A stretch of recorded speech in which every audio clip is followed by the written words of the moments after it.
परम आदरणीय लता जी, आपको प्रणाम करता हूं, चरण स्पर्श।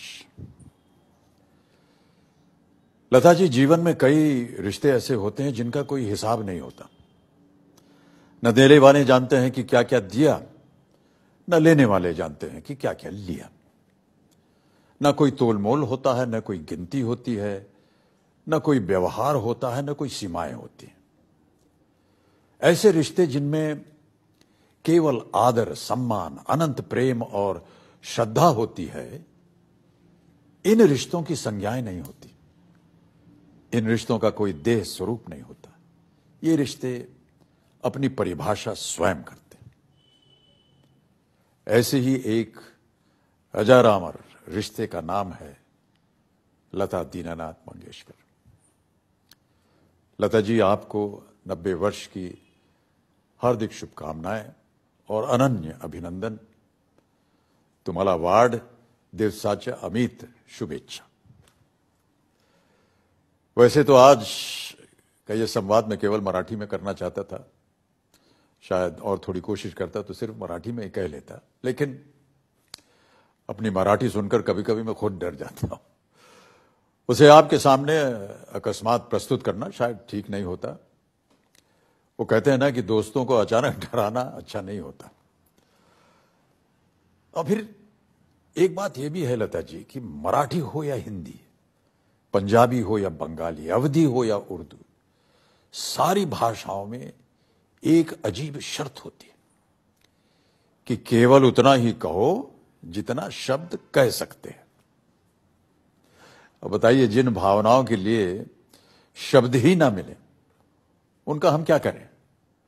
निशब्द रिश्तों को बयान कैसे करें? जैसे कि एक धुन होती है जिसका समय नहीं होता, एक आलाप होता है जिसकी भाषा नहीं होती, एक अखंड धारा होती है जिसका ना आदि होता है ना अंत, एक माधवी मदिरा होती है जिसका ना रूप होता है ना रंग होता है। इस तरह भाषाओं से मुक्त निशब्द रिश्तों के प्रशांत आत्मा की आवाज आप हैं लता जी। मैं मानता हूं कि साहित्य, कला और दर्शन शास्त्रों से हमारा व्यक्तिमत्व बनता है। वो हमारे चरित्र की नींव होते हैं। कवि, लेखक, शिक्षक और गुरुओं के द्वारा वे हमारे जीवन का अविभाज्य अंग बन जाते हैं। आज भी जब मन चल विचल होता है तब मैं बाबूजी की रचनाएं पढ़कर शांत हो जाता हूं। चंद शब्दों की कविता पूरे अस्थिर चेतना पर भारी पड़ जाती है।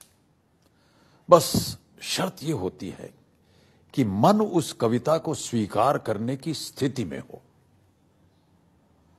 मंदिरों में प्रस्थापित मूर्तियां और मेज पर रखी किताबों में यही समानता है। अगर भीतर की भाषा समझ में आए तो देवता है, नहीं समझ में आए तो मिट्टी है। हमारे प्राणों की देवी है सरस्वती।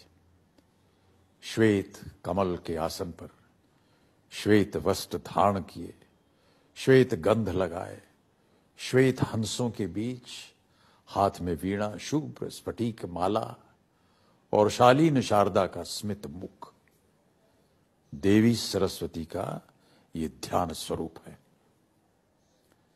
मैं कहता हूं लता जी, आपके एक ही लंबे आलाप में वो मूर्तियां, वो किताबें, वे कला चित्र सारे स्वयं जीवित हो जाते हैं। हम भाग्यशाली है कि हमारा जन्म लता जी के दौर में हुआ है। संत ज्ञानेश्वर ने पसायदान में कहा है, चला कल्पतरुंचे आरव, चेतना चिंतामणि से गाव, बोलते जे अर्णव पीयूषांचे। आज 8 दशकों से अधिक लता जी, आपकी आवाज ने संतों का काम किया है। चेतना के उस पवित्र प्रवाह का नाम है लता मंगेशकर।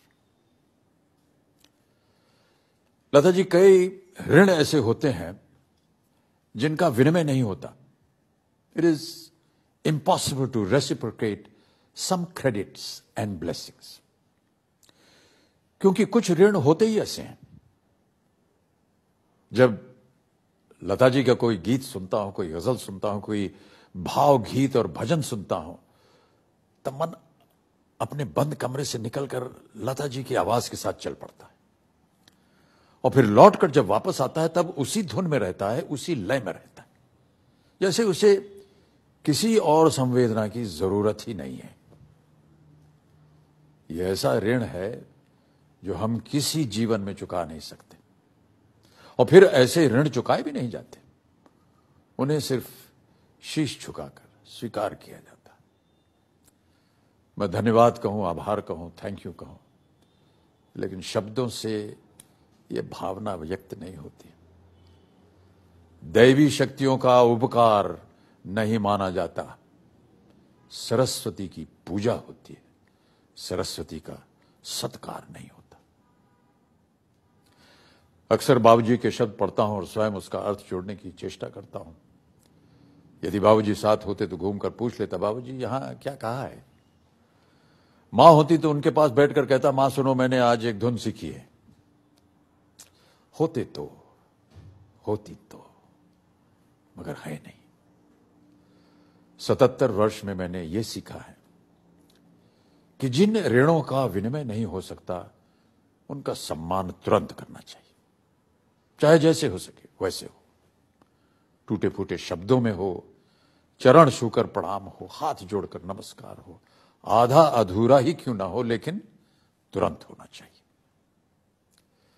लता जी, आपने कला के अल्प आयु को अपने स्वरों से, मधुर तारों से जोड़कर उसे अमर कर दिया है। आपके सुरों के बिना संगीत पूरा नहीं होता।